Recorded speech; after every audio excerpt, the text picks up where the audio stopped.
काले कपड़ों में सदन को फैशन शो का भी लाभ मिला।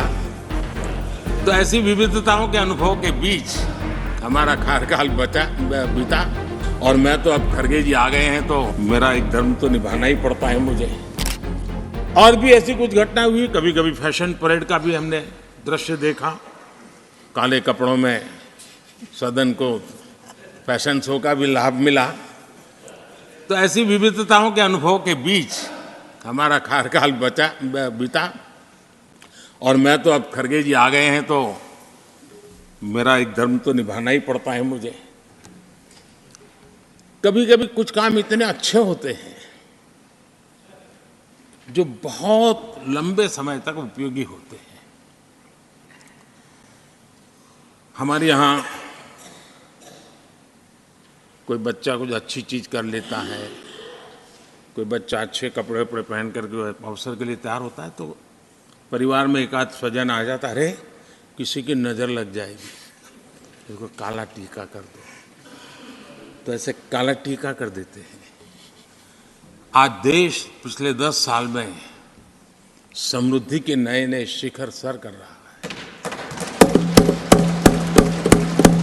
एक भव्य दिव्य वातावरण बना है, उसको नजर न लग जाए, इसलिए काला टीका करने का आज प्रयास हुआ है। मैं उसके लिए भी खड़गे जी का बहुत धन्यवाद करता हूं, ताकि इस हमारी प्रगति की यात्रा को कोई नजर न लग जाए। ये नजर न लग जाए इसलिए आपने आज जो काला टीका किया है। मैं तो सोच रहा था सब काले कपड़ों में आएंगे, लेकिन शायद काला जादू खिंचते खिंचते खिंचते ब्लैक पेपर तक चला गया है। लेकिन फिर भी मैं उसका भी स्वागत करता हूं, क्योंकि जब भी अच्छी बात होती है काला टीका नजर न लग जाए, इसलिए बहुत जरूरी होता है।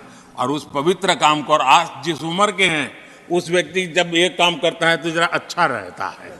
तो मैं इसके लिए भी आपका आभार व्यक्त करता हूं। आदरणीय सभापति जी, ये विषय कोई लंबा बोलने का तो है नहीं, लेकिन हमारे यहाँ शास्त्रों में एक बहुत बढ़िया बात कही गई है। शायद हमारे सब साथी जा रहे हैं तो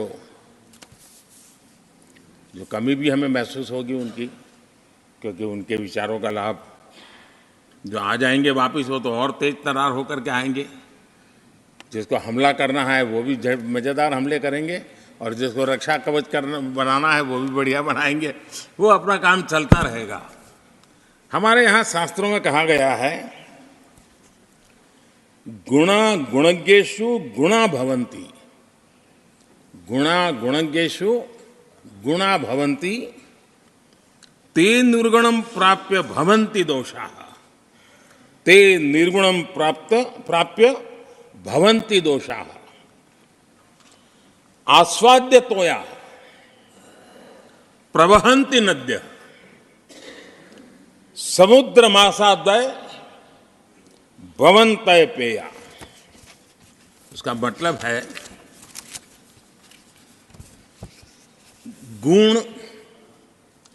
गुणी लोगों के बीच रहकर गुण होते हैं। जो गुणी लोगों के बीच रहने का मौका मिला तो उनके साथ रहने से हमारे भी गुणों में बढ़ोतरी होती है।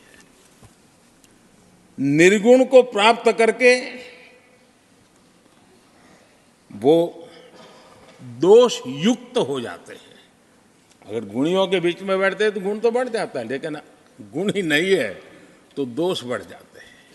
और आगे कहा है, नदियों का जल तभी तक पीने योग्य होता है जब वो बहता रहता है।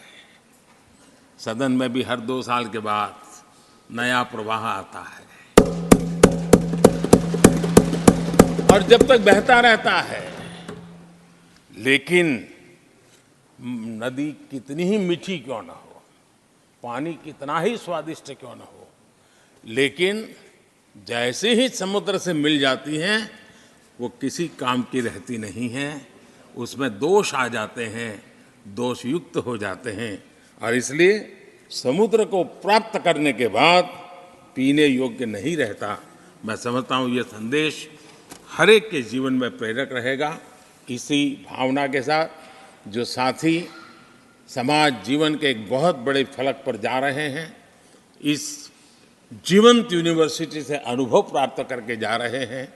उनका मार्गदर्शन, उनका कर्तृत्व राष्ट्र के काम आएगा, नई पीढ़ी को प्रेरणा देता रहेगा।